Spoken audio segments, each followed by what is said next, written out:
investigation of the shooting of Alex Preddy. The dispute over exactly what happened, setting up the latest fight in the federal government. David Spunt, he's on that story, reporting now from Washington. And David, hello to you on this now. Well, hi, Bill. Good morning. President Trump announcing just a couple of hours ago he's sending border czar Tom Homan to run operations in Minnesota, reporting directly to him. Listen, there's a lot of internal frustration among members of DHS, specifically Customs and Border Protection, ICE, also Department of Justice, over the killing of Alex Preddy, the second American citizen to die this month at the hands of law enforcement. That frustration is growing. Our colleague Bill Malugin, hearing from more than half a dozen sources involved in immigration enforcement, who say the frustration stems from DHS officials on TV putting out statements to describe Mr. Preddy as a domestic terrorist who was there to, quote, inflict maximum damage, end quote, or federal agents conducting a, quote, massacre, even though the video angles show the opposite story. DHS responding to Bill, saying, we have seen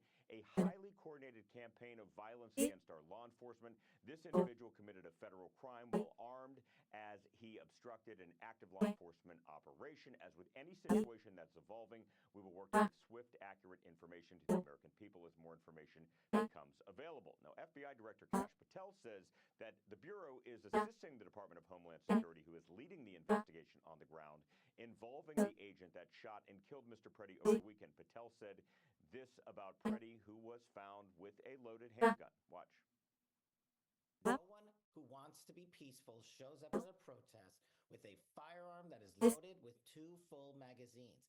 That is not a peaceful protest, and you do not get to touch law enforcement. You do that anywhere, this FBI is going to be leading the charge to arrest those.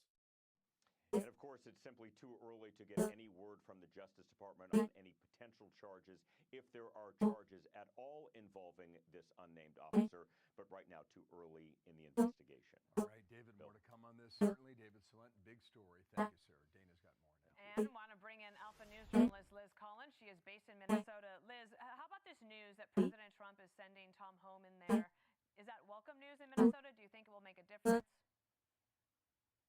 Yeah, I was speaking actually with a couple of police officers on the state and local level, Dana, this morning, and they welcome this news as yet more vandalism they saw overnight to a Minneapolis Hilton hotel property. Vehicles outside that hotel also damaged by rioters last night as this weekend of chaos continued now in the wake of the shooting death of Alex Preddy on Saturday.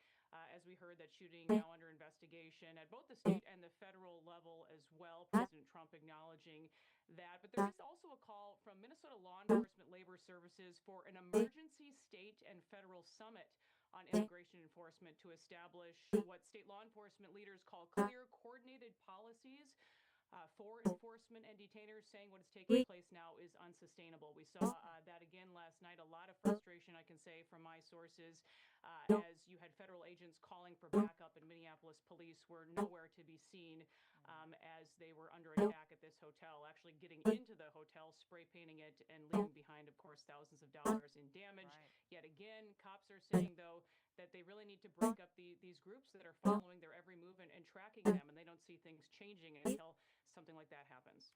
Liz, for this possible summit that you're talking about, would that include the possibility of the state saying, okay, this is where we can work with the federal government to try to find criminal, illegal aliens to get them to leave?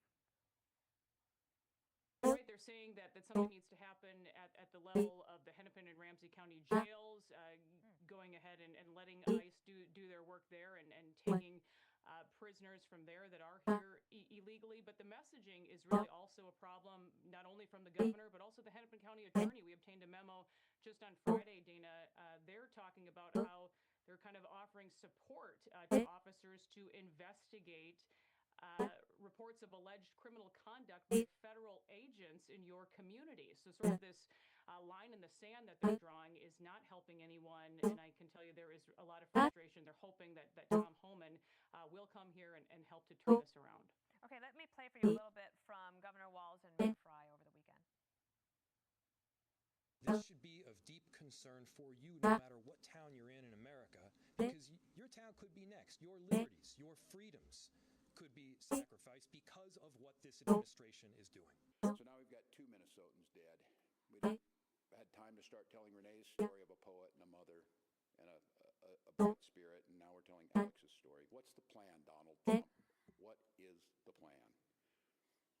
What do we need to do to get these federal agents out of our state? I'm wondering if you can give us a sense of the feeling amongst citizens from all across the ideological perspective and spectrum on the Preddy killing over the weekend and where things are now, especially with President Trump saying, okay, I'm sending Homan in, he's going to report to me, and we're going to investigate everything. Yeah, I will say that, over the weeks we've seen these continued coordinated efforts continue to grow. Obviously, there was peaceful protests that have happened in the wake of these deaths. But just from a law enforcement perspective, there's frustration that these agitators are not arrested immediately. On the radio last night, again, Minneapolis police airing that everyone eventually who was arrested, they'll be photographed and released from that hotel riot. So this will, sort of be on repeat. But again, on the federal and state level, they have acknowledged there will be an investigation into this shooting death of Alex Preddy, which, is welcome news. We've heard that from Republicans and Democrats alike. All right, Liz, thank you for joining us. No doubt we'll see you again as the week goes on. Thank you so much. I'm Steve Ducey. I'm Brian Kilmeade. And I'm Ainsley Earhart. And click here to subscribe to the Fox News YouTube page to catch our hottest interviews and most compelling analysis.